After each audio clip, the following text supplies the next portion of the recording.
Dobar dan, dobrodošli u lekciju grčkog jezika, stegnuti glagol ili verba kontrakta na eo. Kao što ste mogli vidjeti u prethodnom videu, grčki jezik ima tri skupine stegnutih glagola. Glagole na ao, glagole na eo i glagole na oo. Razlog zašto u grčkom jeziku dolazi do stezanja je taj što grčki jezik ne podnosi zijevanje vokala. Ao, eo, o i slične kombinacije sasvim sigurno jesu hijat, odnosno zijevanje vokala.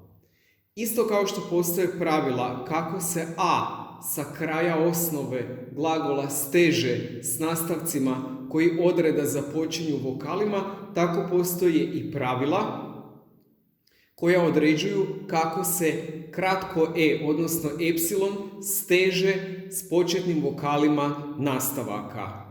Pobrinite se da ta pravila uredno zapišete.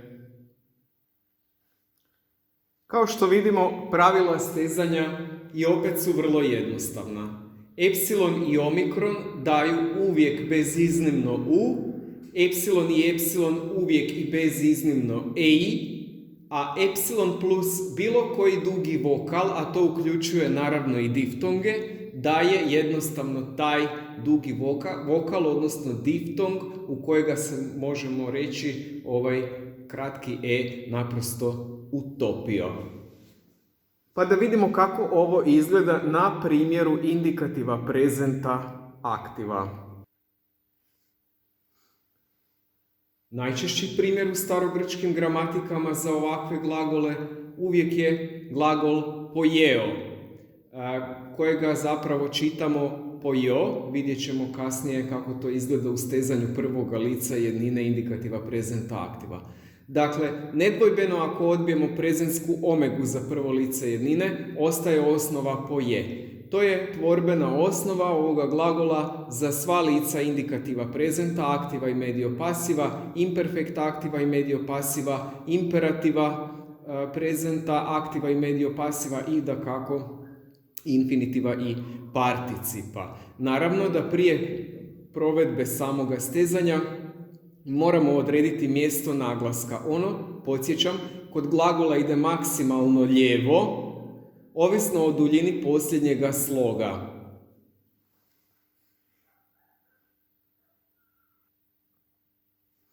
Također, ne smijemo zaboraviti pravilo da je rezultat stezanja uvijek dugi slog i da ukoliko je baš na tome mjestu prije stezanja stajao naglasak, dakle ako će taj stegnuti slog biti nositelj naglaska, da će u većini slučajeva taj naglasak biti cirkumfleks ako baš ne postoji neka zapreka u duljini posljednjega sloga. Idemo provesti stezanje vokala i formiranje naglasaka u konačnim oblicima. Dakle, pojo, pojeis, pojej, pojumen, pojejte, pojusin.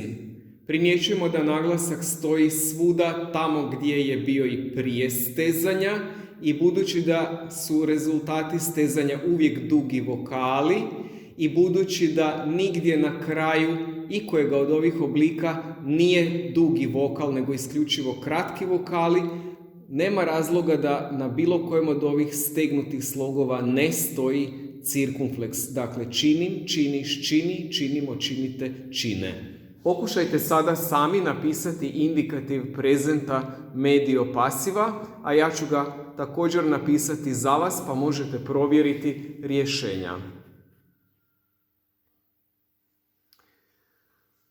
Dakle, oblici indikativa prezenta medio pasiva prije stezanja sa pozicioniranim naglascima izgledaju ovako. Primijetit ćemo da u prvom licu jednine i u trećem licu jednine, kao i u trećem licu množine, nastavak aj za pitanje naglaska, iako je dvoglas, nije dug nego je kratak. Tu smo istu situaciju imali u imenskom sustavu, dakle u nominativima množine, o i a deklinacije za muške i ženske imenice, gdje su nastavci glasili oji, odnosno aj, a iako su dvoglasi, bili su za pitanje naglaska računati kao kratki. Sad provedite konačno stezanje i oblikovanje naglaska.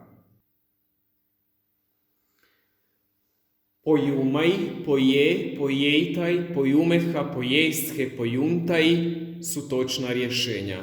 Dakle, činim se, činiš se, čini se, činimo se, činite se i čine se. Ili bivam učinjen, bivaš učinjen, biva učinjen i tako dalje. Možemo primijetiti da cirkumfleks slobodno stoji na u prvom licu jednine, jer je krajnje aj, iako dvoglas, za pitanje naglaska kratko, isto kao i u trećem licu jednine, isto kao i u trećem licu množine. Sad ćemo izraditi indikative, odnosno imperative prezenta aktiva i medio pasiva i infinitiv prezenta aktiva i medio pasiva. Najprije pokušajte sami, a onda pogledajte rješenja. Naravno da imperativi nemaju prvo lice jednine ili množine, jer ne možemo zapovijedati sami sebi, pa ovi oblici glase pojeji, pojejto, pojejte, pojunton. Naravno da u trećem licu jednine naglasak na stegnutom slogu ne može biti cirkumfleks, jer je posljednja omega dugi vokal, a isto tako se ponavlja situacija i u trećem licu množine. Imperativ prezenta medio pasiva. Prije stezanja s pozicioniranim naglascima i s dodanim stegnutim oblicima i dovršenim naglascima. Poju, pojejstho, pojejsthe, pojejsthon. Učini si, neka si učini, učinite si, neka se učine. Infinitivi prezenta aktiva i medio pasiva glase: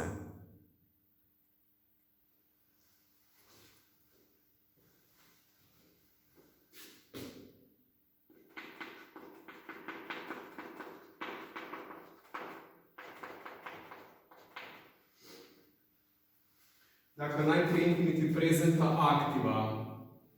Od osnove poje i nastavka ein dobivamo pojej.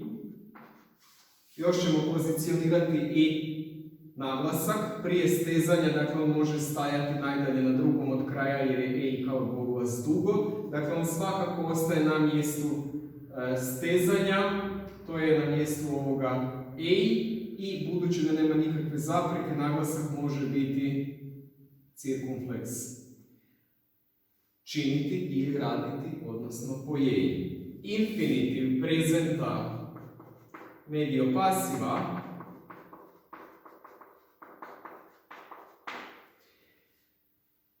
od osnove poje i nastavka esthai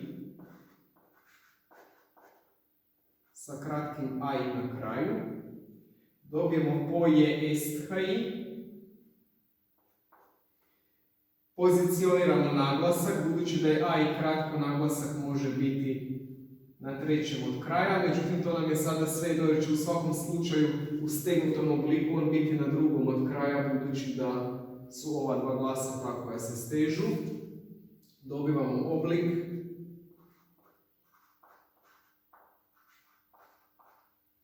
pojejsthai, budući da je ovo krajnje aj kratko za naglasak, iako je poglas u pitanju, naglasak na ei može biti cirkumfleks, dakle činiti si, raditi si ili činiti se, raditi se. Pokušajte sada sami napisati imperfekt aktivni i medio pasivni i ne zaboravite na sve tvorbene elemente grčkoga imperfekta. i onda uskladite svoje rješenja s onim što ću ja demonstrirati opet na ploči.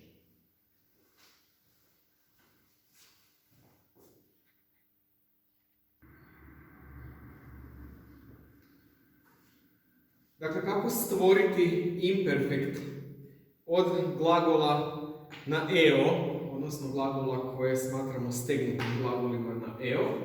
Vrlo jednostavno. Prva i osnovna stvar koju morate učiniti, a zbog koje sam ostavio prostor s lijeve strane, dodati jedan afiks koji je nužan pri tvorbi imperfekta u grčkom jeziku, a zovemo ga augmentom. Augment u grčkom jeziku, kao što znamo, može biti dvojak, može biti silabički ili slogovni. To je dodani slog epsilon ispred svakoga onoga glagola čija osnova započinje suglasnikom, odnosno konsonantom. Ili temporalni, to je onaj augment koji se zapravo sastoji u duljenju početnog vokala kod onih glagola kojima osnova počinje vokalom. Ovo je nedvojbeno glagol čija osnova počinje suglasnikom ili konsonantom i njegov augment je običan silabički epsilon s tihim hakom, pa ćemo ga dodati u sva lica. Nastavci za imperfekt su jednostavni, svaki đak ih vrlo lako pamti. On, es, e, omen, ete, on.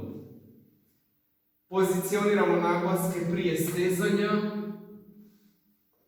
Treći od kraja, treći od kraja, treći od kraja, treći od kraja, opet treći od kraja i opet treći od kraja. Zapravo smo dobili situaciju u kojoj će naglasak biti u svim licima zapravo na mjestu stezanja i sad samo nam preostaje vidjeti u koliko će slučajeva on moći biti cirkumfleks ili ne.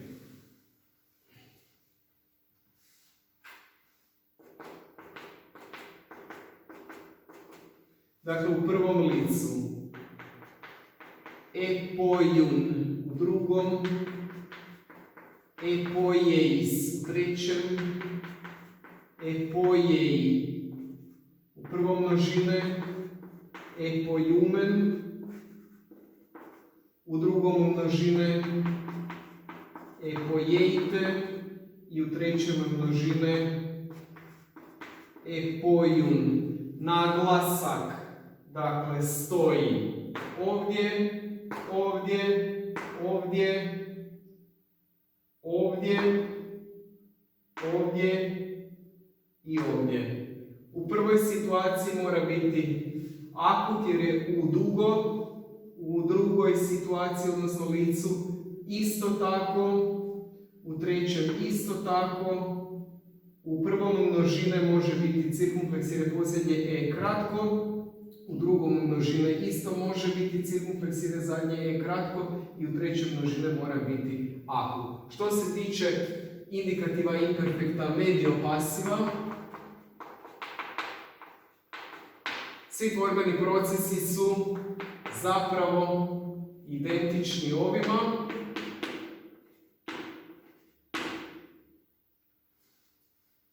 Augment nikako ne zaboravimo.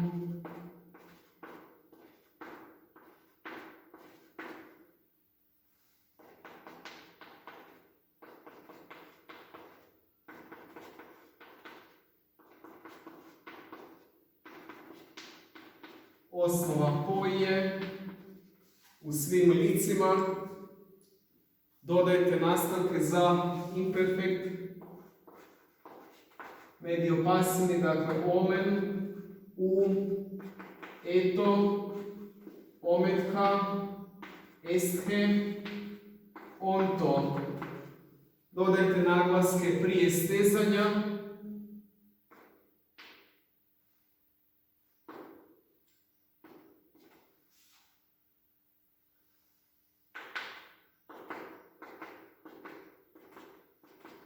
I izvršite stezanje.